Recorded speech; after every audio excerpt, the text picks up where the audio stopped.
Assalamualaikum warahmatullahi wabarakatuh. Perkenalkan nama saya Rizwania dengan NIM 2810388 dari jurusan PGB yaitu kelas 5C. Nah, di sini saya akan memaparkan materi mengenai metodologi penelitian. Oke, mari kita simak videonya. Oke, yang pertama ada pengertian dari metodologi penelitian. Nah, kalian tahu nggak nih apa itu metodologi? Jadi, metodologi itu terdiri dari dua kata. Yang pertama ada metode, yaitu artinya cara, dan logis artinya pemikiran. Jadi, jika digabungkan, metodologi adalah cara yang tepat dan dipikirkan secara cermat untuk mencapai tujuan tertentu. Selanjutnya adalah penelitian. Penelitian adalah suatu usaha sistematis untuk menemukan, mengembangkan, ataupun menguji suatu kebenaran dari ilmu pengetahuan, serta mencari solusi atau memecahkan masalah yang ada. Jadi, metodologi penelitian adalah ilmu yang mempelajari cara melakukan penelitian itu secara ilmiah. Nah, dari mulai pelaksanaannya, kemudian sampai dengan menyusun laporannya itu berdasarkan ilmiah atau secara ilmiah. Oke, selanjutnya identifikasi masalah. Identifikasi masalah adalah tahap di mana faktor yang menyebabkan masalah itu diungkapkan berdasarkan dengan referensi atau penelitian sebelumnya. Teman-teman, dalam melakukan penelitian itu kita harus memiliki batasan masalah agar kita itu fokus ya. Kenapa hal ini diperlukan? Agar masalah yang terlalu umum itu menjadi lebih spesifik. Nah, bagaimana sih cara memilih masalah atau batasan masalah agar lebih fokus? Yang pertama ada memilih masalah yang baru. Dimana kalau kalian cari di jurnal-jurnal itu, misalnya kalian judulnya tentang literasi membaca gitu ya. Nah, ketika cari di Google Scholar itu masih sedikit yang melakukan penelitian, berarti itu masih baru. Kemudian masalahnya itu harus menarik bagi peneliti dan juga komunitas pendidikan. Kemudian mudah mencari referensi. Jika kita sulit mencari referensi, maka itu akan menyusahkan diri kita sendiri. Yang terakhir, sesuai dengan kemampuan peneliti atau aturan yang sudah ada. Dalam identifikasi masalah itu juga ada yang namanya studi perpustakaan, di mana studi perpustakaan ini adalah kegiatan mengkaji teori dan penelitian terdahulu yang relevan dengan penelitian kita dari segi teori atau juga segi metodologi. Oke teman-teman, selanjutnya kita bahas mengenai variabel. Jadi variabel adalah ciri karakteristik dari individu, objek, atau peristiwa yang nilainya bisa berubah. Contohnya seperti sikap, kemudian motivasi, kemudian usia, jenis kelamin, atau inteligensi yang bisa diukur. Nah, contohnya itu jenis kelamin itu kan dibagi menjadi dua, ada pria dan juga wanita. Nah, kalau sikap itu bisa baik atau buruk ya, atau positif atau negatif gitu.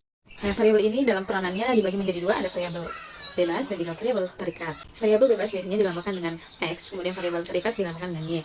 Variabel bebas ini adalah variabel yang mempengaruhi suatu peristiwa. Kemudian kalau variabel terikat yaitu yang dipengaruhi. Kemudian variabel berdasarkan pengukurannya juga dibagi menjadi dua, yaitu variabel kuantitatif dan variabel kualitatif. Di mana variabel kuantitatif ini dapat diukur secara numerik atau angka, dan kalau variabel kualitatif itu tidak bisa diukur secara numerik atau angka. Begitu ya, jadi kebalikannya. Selanjutnya ada penelitian kuantitatif. Nah, penelitian kuantitatif adalah penelitian ilmiah yang berfokus pada angka atau data untuk mengukur sebuah fenomena.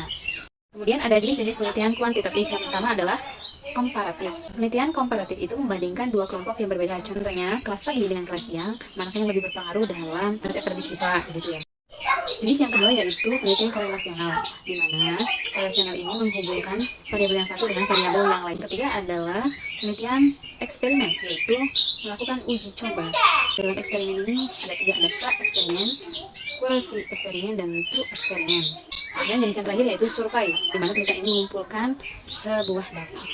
Teman-teman, selanjutnya adalah langkah penelitian kualitatif. Yang pertama adalah melakukan kajian kepustakaan, kemudian setelah itu membuat latar belakang masalah.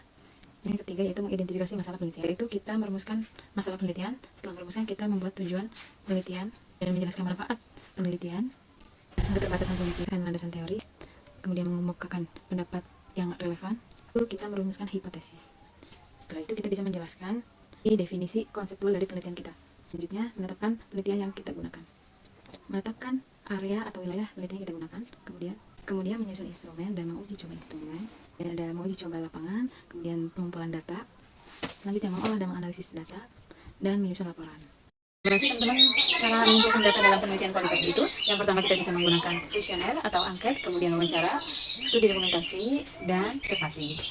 Oke, selanjutnya kita bahas tentang penelitian kualitatif. Nah, penelitian kualitatif ini adalah penelitian yang menghasilkan data. Nah, datanya ini berupa data deskriptif yang diambil dari pengamatan. Tujuan dari penelitian kualitatif ini adalah memahami atau pemahaman mendalam tentang fenomena sosial melalui data non-numerik, data deskriptif. Langkah-langkah penelitian kualitatif: yang pertama, menentukan alokasi dan juga subjek penelitian. Subjek penelitian itu harus diambil dari orang yang memiliki pengetahuan yang luas. Langkah kedua yaitu pengumpulan data. Nah, pada pengumpulan data ini kita bisa menggunakan wawancara, kemudian diskusi, studi dokumentasi, dan lainnya. Dan itu setelah kita mendapatkan data itu kita reduksi dan diklasifikasikan. Data ini kita saring sesuai dengan fokus penelitian kita. Kemudian ada tampilan data. Tampilan data ini bisa berupa tabel, diagram, bagan, dan lainnya. Dan yang terakhir adalah penarikan kesimpulan.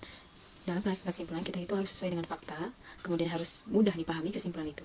Ada jenis-jenis penelitian kualitatif. Yang pertama ada fenomenologi, di mana fenomenologi ini berfokus pada pemahaman makna dan pengalaman. Yang kedua ada etnografi, yaitu akan memahami budaya dan kehidupan sehari-hari. Contohnya seperti gaya belajar, bahasa. Ketiga studi kasus, di mana studi kasus ini berfokus pada analisis mendalam dari satu contoh konkret. Grounded theory, yaitu berfokus pada pemahaman mendalam tentang fenomena atau sebuah kasus. Dan penelitian kritis, di mana penelitian ini berfokus pada perubahan sosial dan pemberdayaan. Dan yang terakhir ada penelitian aksi, di mana penelitian aksi ini berfokus pada pemecahan masalah dengan cara aksi dan juga reaksi yang berulang gitu ya. Kemudian ada jenis-jenis pengumpulan data penelitian kualitatif. Yang pertama ada wawancara, kemudian observasi, kemudian juga angket, yang terakhir FGD. Oke teman-teman, mungkin itu saja yang dapat saya sampaikan. See you di next video selanjutnya. Bye bye. Assalamualaikum warahmatullahi wabarakatuh.